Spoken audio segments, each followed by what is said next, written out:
How's it going, everybody? We're back with another video. For this past week, we've been researching regenerative farming. So hopefully we can teach you a bit about it. We've just been researching, so we're not experts on this topic, but hopefully we can encourage you to do further research. Anyway, let's get into the video. So one of the main reasons we actually made this video or making this video is because regenerative farming or farming could be a possibility for something we'll do in the future. And a lot of people out there may be having the ideas of moving out to a rural area and becoming farmers or something like that. So that's one of the reasons we made this video. Yeah, and also during this time, a lot of people are also considering moving and doing these sort of things. Also, we didn't know about regenerative farming, but it's a really cool way of farming. And the reason we got into this specific way of farming is because a few days ago, last week, we saw a documentary, around an hour and a half film, that was made in 2018 by these people. And they basically just talked about how basically they started from scratch and they became farmers. But it's this really cool way of farming and how it's, all natural. And that's basically what we'll be talking about in the video. This photo you see on the screen is actually a photo of their farm. This is just the garden area, and it's a lot different from conventional farming. So that's why this is such an interesting topic. Anyway, let's move on and get started. So nowadays, with the modern farming techniques, there are a lot of problems to do with health and other reasons.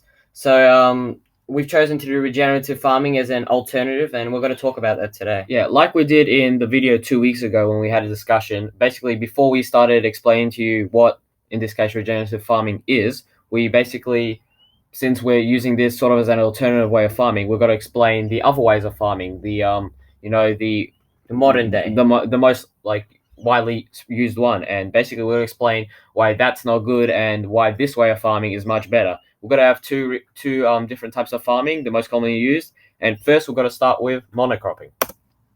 So monocropping is probably the most popular way of farming in our new day and age.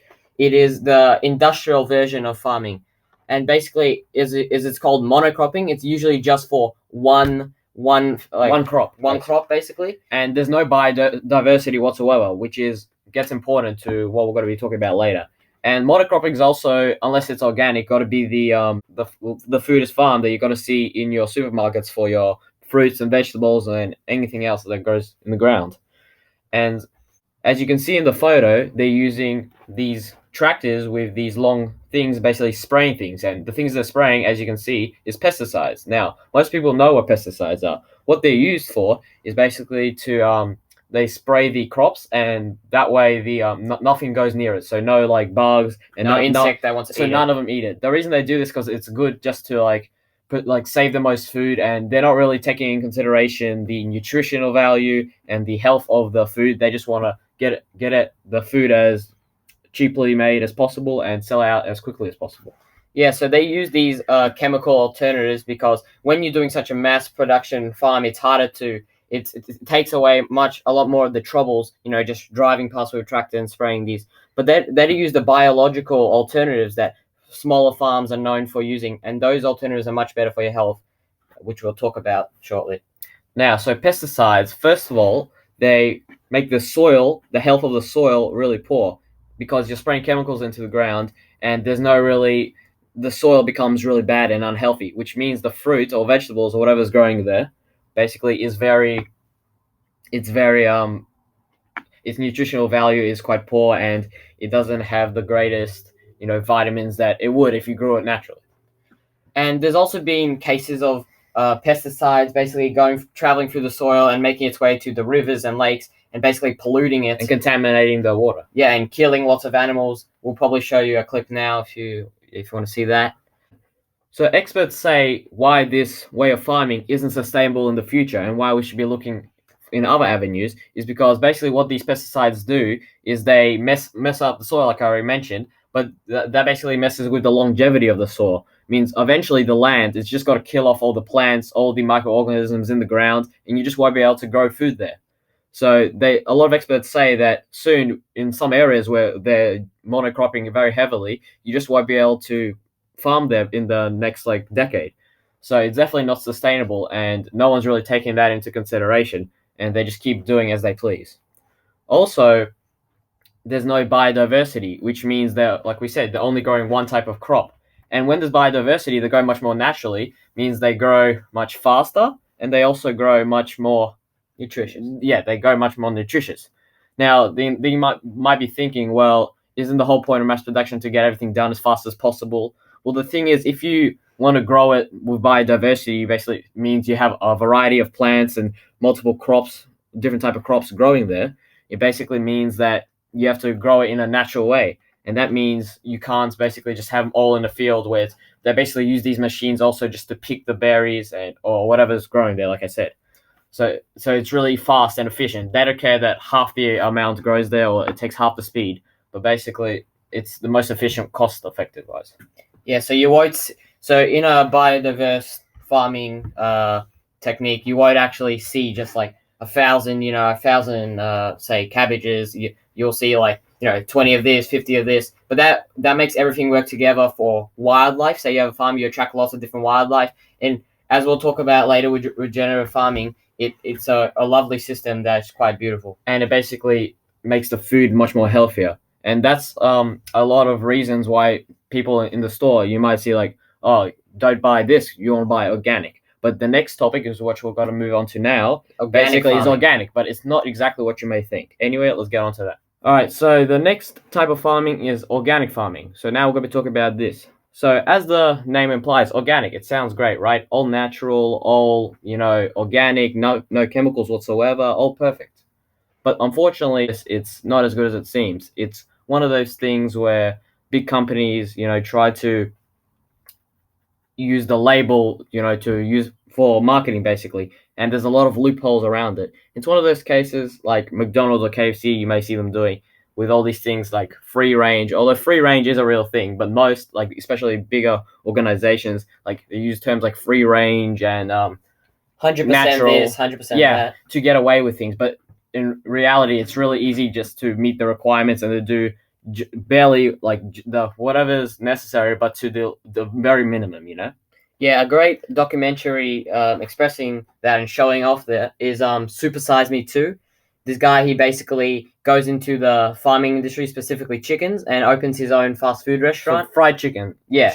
And he exposes how all these regulations and basically all these rules just to get all these labels like free range and stuff like and organic are really easy to get away with. Yeah, there's loopholes, and the way he showed it, there were still like very unhealthy chickens, and the end result was basically like any fast food joint, and it had all these labels that makes it sound so good. But in reality, it's pretty much the same as a very bad quality chicken, because it is.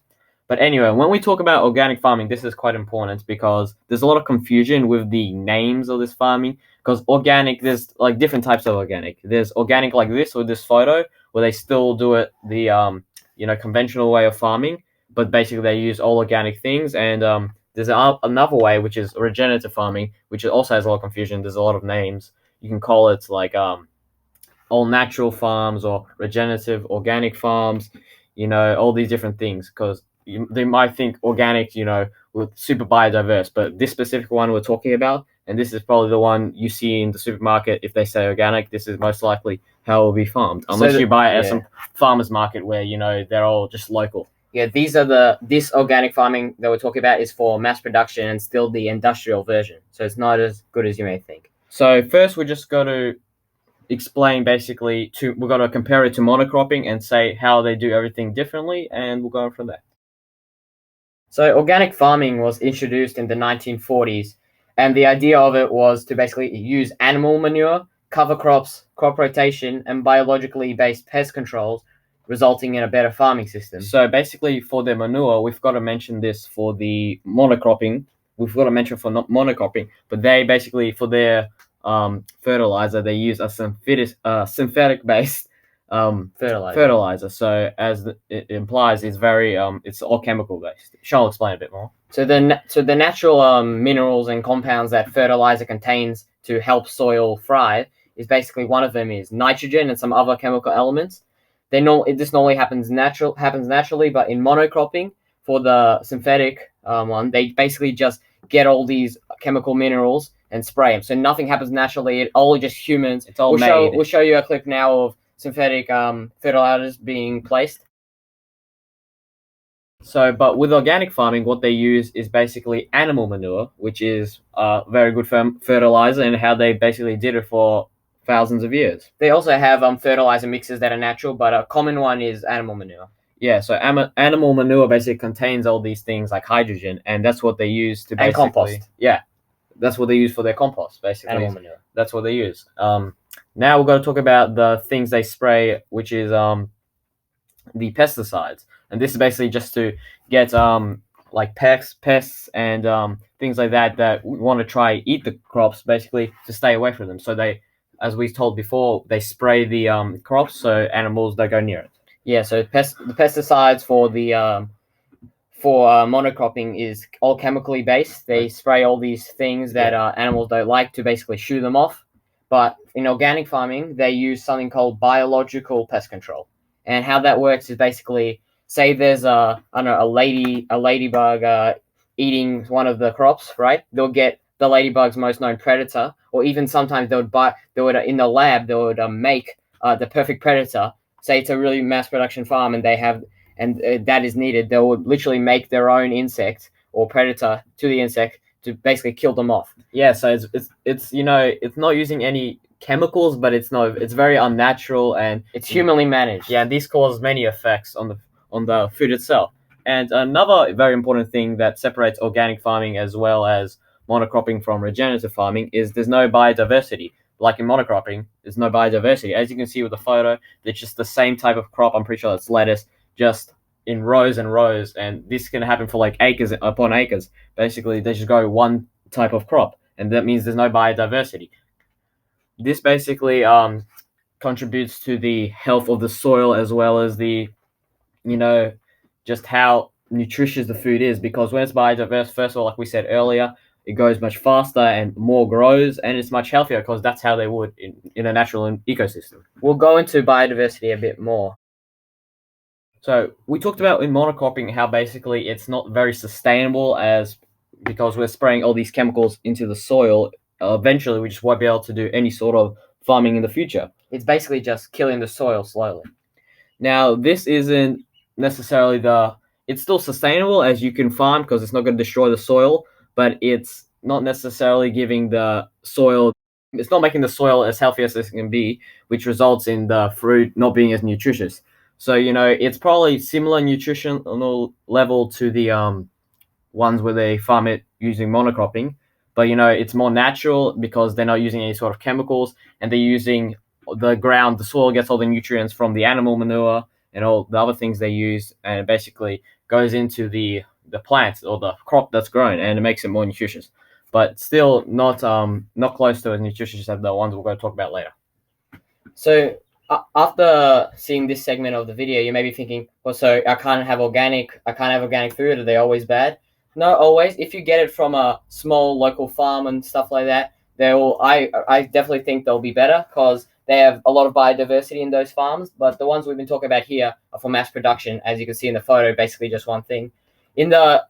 That's why those small farms, they refer to them as organic biodiverse farms. But when we talk about the regenerative farm, it takes it to a whole new level. Yeah, and not saying organic just like this way of organic, because obviously there's no chemicals, so it's not like any chemicals, so you're not eating anything Poison. That could be harmful. You're just not going to be as healthy, and it loses most of its nutritional value because it's going in this way. And everyone says that the nutritional value basically comes from the soil and not just the plant itself, and it's the soil it's grown in, and basically just how the environment around it is as well.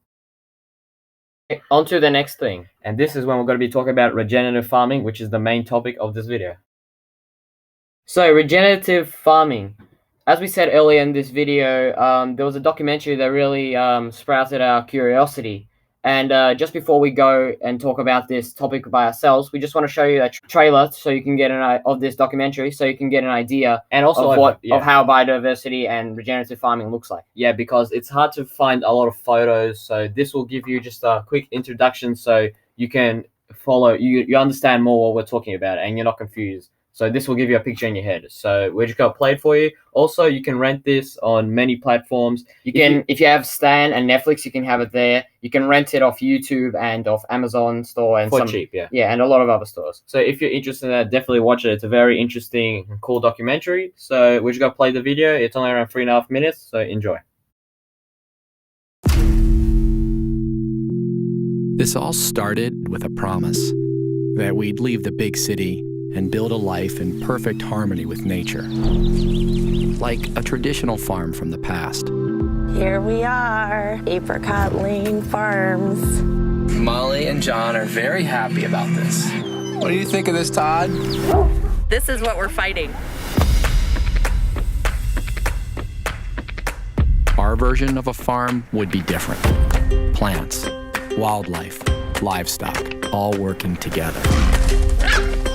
Here they are, Emma the pig and Mr. Greasy the rooster, friends for life. We wanted to believe that everything had a purpose.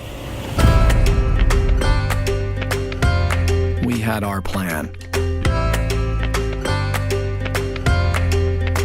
And nature had hers.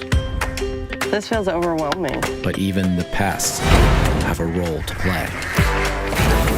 And these are the opportunities that fuel our farm. They told us we were crazy. And sometimes they were right. Breaking news in California, 6 major wildfires. I can see a lot of smoke. We're starting to face new problems. Knock that fever down and then just pray. We just don't have answers for. I hung my heart out to dry. Our land reawakened. On rooftop. This is a large chicken egg.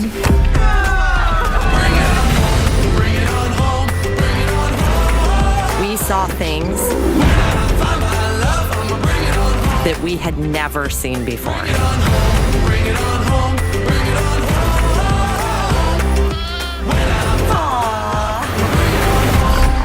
Have you washed your hands, John?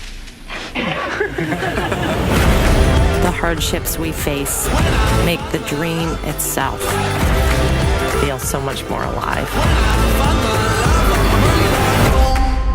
John, please be careful.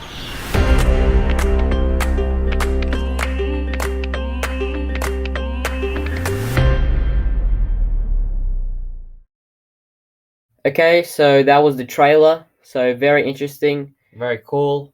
So as you saw, they were a married couple and they wanted to change their life path and become farmers. And before they started, they had no experience with farming, and they didn't really know what they were doing. So it's definitely a big change for them. I believe how they basically afforded the farm because they couldn't afford it is they made a community fundraiser and they raised enough money and they got all this expert help. And basically when they got the farm, no one really believed in them because the soil there and basically the farm itself was in really bad condition. The soil was all dead and just very hard to basically regenerate. And also this farming technique, it's not popular at all. And I saw an interview with them, and I'm pretty sure they said that there's only what they know of in their state, California, or maybe like 50 farms that do this, if that.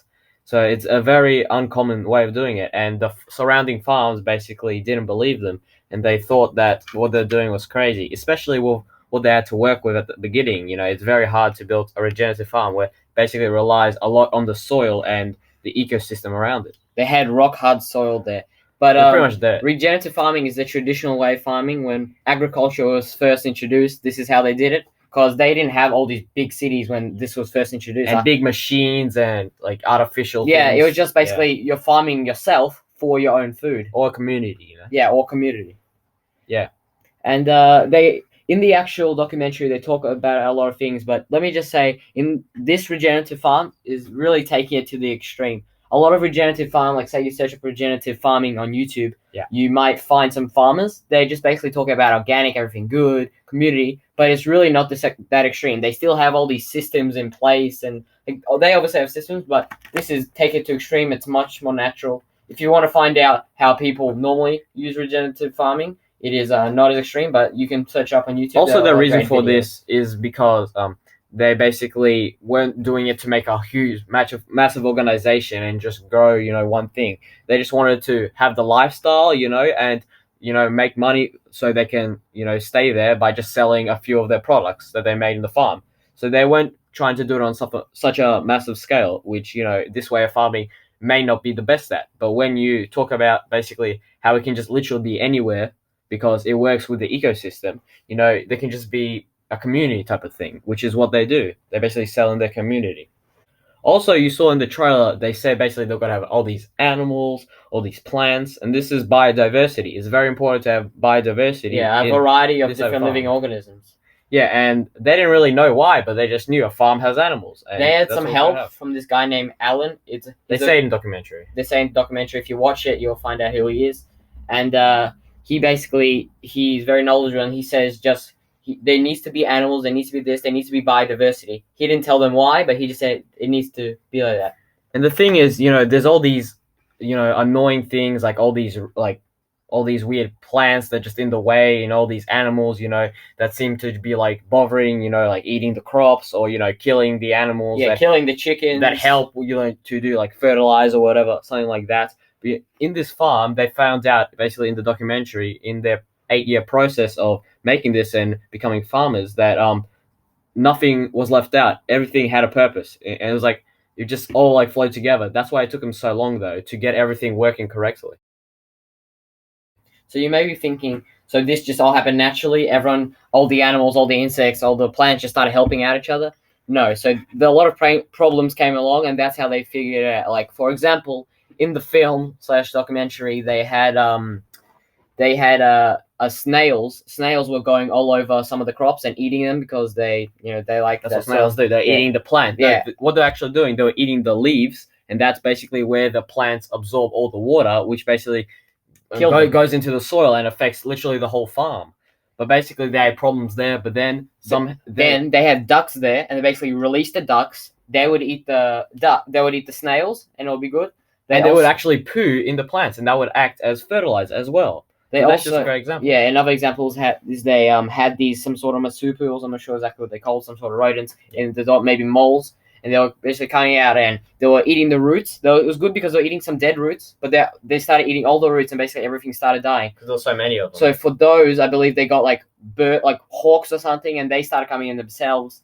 And there's also another thing to do with the coyotes. Basically, they broke them up in cages, so they wouldn't go for the chickens. They would go for some other pests. They would go for some rabbits that were eating all the crops and stuff like that. Yeah, but we don't want to give away too much of the film itself, so definitely watch that yourself if you're interested in this topic. But that's why biodiversity is so important.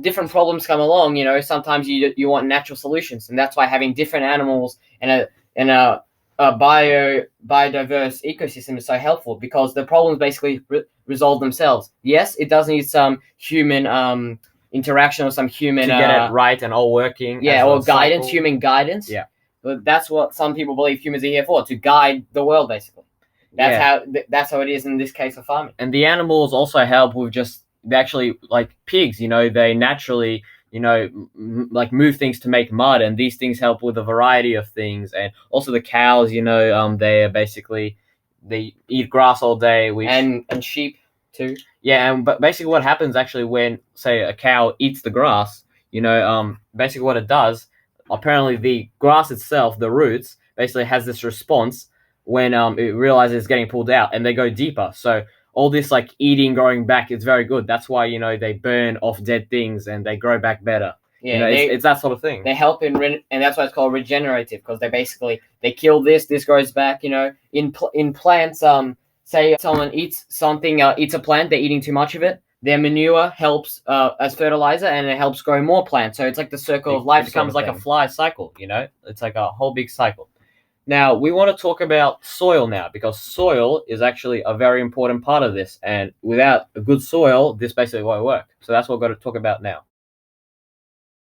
In regenerative farming, the soil is the building block element of the regenerative system to work. So, like, regenerative farming techniques suggest to have natural fertilizers, like in organic farming, such as animal manure for extra nutrients in the soil. So in the soil, there are micronutrients, and micronutrients are very important for a healthy soil and to help plants grow. If the soil basically is made up of as much organic matter possible, that's how you know you're that's what you want in your soil, to basically to be healthy, have as much microorganisms. Yeah, so microorganisms are so important because they help with getting things like nitrogen in the soil, which basically works as protein for the plants, and basically without it they can't grow. Also, we haven't really talked about this, but the plants are great because they need a lot of plants on these type of farms because they absorb a lot of water, which basically helps all the other crops grow. So nitrogen, as I said, is very important, and plants, it goes through the soil and goes to the plants, but it can't just go straight to the plants. Nitrogen is in the air. 78% of our air is nitrogen, I believe, and plants can't actually absorb nitrogen in the air. So how it works is the microorganisms, they basically absorb it, and they basically, when they die or just when they're even in there, they basically help the soil absorb it, and this is through a process called the nitrogen cycle. So, and basically how it works is there's, say in manure, when an animal dies or animal poops, manure, basically in the animal's manure or in its dead body, it has microbes, and those microbes have nitrogen in them. And when they go in the soil, basically the worms eat it. They poo them out, and that basically back. That's why they say microbes or Microscopic organisms. Yeah, microorganisms play a huge role because they basically deliver the nutrients that soil and plants need to survive, which is mainly nitrogen. Now, sometimes all these manure isn't enough. So basically, what they did, I'm pretty sure their name was Molly and John. Basically, what they did, they came up with their own sort of system. And with this type of farming, since it's not popular, basically everyone does it a bit differently. And I saw a podcast with them, and they were basically saying how we were just taking parts of everybody's farm, trying to make it the best it could possibly be. So they basically came up with this sort of like machine, but basically they got these worms, because worms eat whatever's in the ground. But basically they were pumping microorganisms into the ground, making the soil super rich. But again, the plants can't absorb it just like that. So then the worms that they put into the ground ate them. Their droppings were full of nitrogen, and then the plants absorb this, and that's how it works. And then, like we said again, the animals eat the grass, or the plants that then have all these nutrient dense things in them, and then it goes back into the ground. That's why it's so amazing, and that's how this whole ecosystem runs. Everything goes back. Nothing gets wasted. The soil is what turns death back into life, pretty much. Yeah, this is a very sustainable method opposed to monocropping and even organic farming, because the soil is it's always getting replenished, with all the dead animals, and just makes revivals of all these revivalries of, I hope that's the word, of replenishing everything of the ecosystem. Yeah, with all these microbes. And it's not only just everything. Maintaining the land. Each year after year, it gets healthier because the roots get longer. The soil gets richer over time. That's why it took these guys such a long time. First of all, like we said, they started with horrible soils, dirt. It was very hard just to grow anything. They said it couldn't be fixed, but it got fixed. So yeah, that's for soil. So we've told you a lot about regenerative farming, and it's a lot better than the other solutions. Firstly, it's much more nutritious to food because of all these processes they take, and the nutrition of the food actually relies mainly on the soil and not basically just how the lack of chemicals, or how the outside looks. That's why her name's Molly. She said that's why she actually really liked farming, because she had nutrition problems, and she ended up finding out that the deeper reason of why some foods aren't as nutritious, or why she was lacking nutrition, is because of the soil, and that's basically what started their journey. So the soil is basically the building blocks of life. It's the most important part. So that's why with all this monocropping, people would take into consideration. They say, oh well, there's fruit growing. Fruit's fruit. Healthy. Like a banana's healthy. Apples are healthy. But really it's just on the soil health, and the things become much healthier. And it's also with animal products like milk and eggs, because there's obviously a lot of problems with the way we farm our meats, like with these pigs, they're shoulder to shoulder, these massive animals all day, in a big facility, with not much sunlight, and it's horrible for the animals. And basically we're eating that life, so we're basically eating bad energy bad energy. And the thing is, with the eggs, they basically have I remember they said they have 4 times more vitamin A and, you know, all these other improvements just because their chickens, you know, they were healthy. They're like, you know, eating all these worms that, you know, basically eat all these nutrients, and they was running around, and all these things add up basically. And so now, to basically start concluding this topic, you may be thinking to yourself right now, so regenerative farming sounds great, and it would be great if everyone did regenerative farming, but you may be thinking, but don't they do things like monocropping and these the industrial world of farming to basically get the food out to everyone?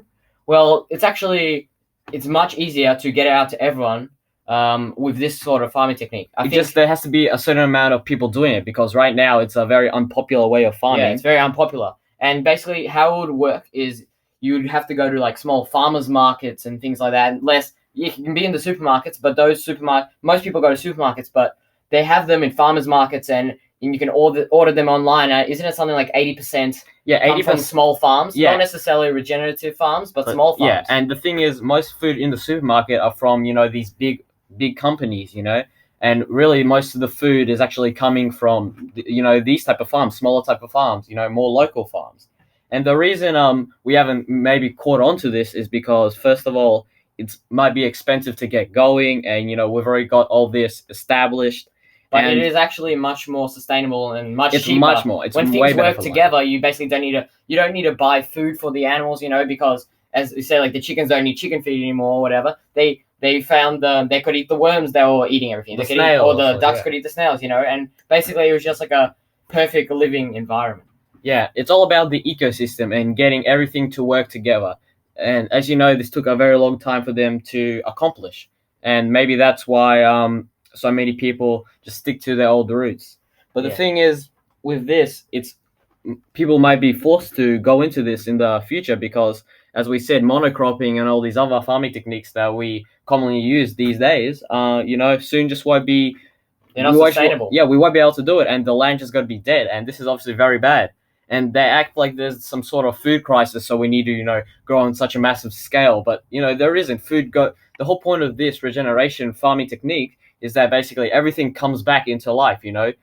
It's like with water, you know, there's always the same amount of water from, like, for example, 500 million years ago, there would have been the same amount of water as there is to this very day. It works the same with food. We just may not be able to see it like water because, you know, it goes into the ground, but that's how it works. The circle of life. It's just, that's how everything works. Yeah. So I think that's got to conclude it. We've been waffling a lot in this video, but hopefully it gets out easy to understand and things like that. Yep, so definitely go research, definitely go watch this film. It's very interesting, and they give more information. For us to get started, we might just start planting things in our backyard, maybe just for seeds, maybe not even buying things, because now it's COVID lockdown for us, so buying things is more difficult in non-essential stores. But if you have a fruit, maybe it'll take a while, but you can just get their seeds and plant them, search up how to do it. We're going to start. If we've done it on camera, we'll show it, but if not, we'll just let you know in a future video. So yeah, hopefully you found this video insightful. Hopefully you learned a bit. Maybe if you're thinking about farming and you don't know how you're going to do it, this is definitely a very great way to do it, and definitely the way of the future. So hopefully you enjoyed this video. Make sure you watch that documentary if you can. Check out our other videos, and thank you for watching, and see you next video. See ya.